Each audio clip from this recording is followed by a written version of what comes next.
Unraveling the Earthquake, the Natural Shaker. Hello, English learners. Welcome to another exciting video in our Basic Vocabulary, Weather and Environment series.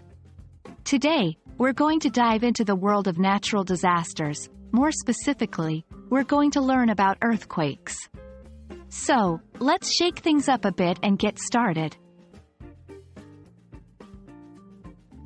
An earthquake is a sudden violent shaking of the ground, often caused by movement beneath the Earth's surface. It's a powerful natural force that can cause immense damage to buildings, roads, and other structures. Here's an example of how you might use the term in a sentence. I felt the ground shaking during the earthquake. There are several key terms associated with earthquakes that are important to understand. Let's explore them. 1. Epicenter. This is the point on the Earth's surface that's directly above the place where an earthquake starts. You might say, the epicenter of the earthquake was near the city. 2. Seismic.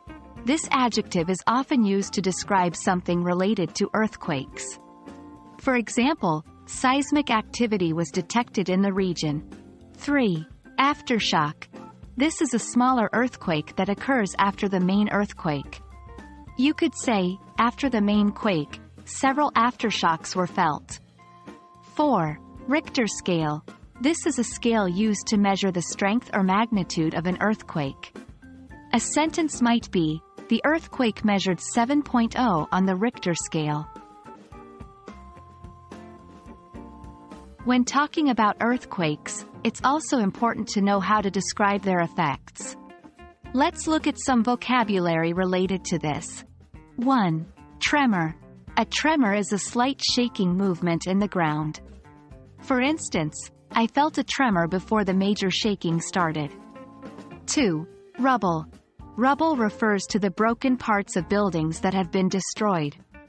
You could say, the earthquake reduced the houses to rubble. 3. Evacuate. To evacuate means to leave a place because it is not safe.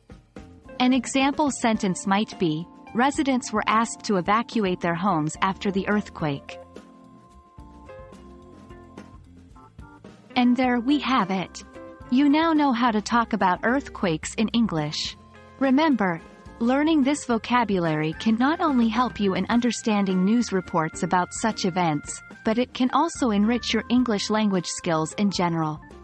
So keep practicing, and until our next video, stay safe and keep learning.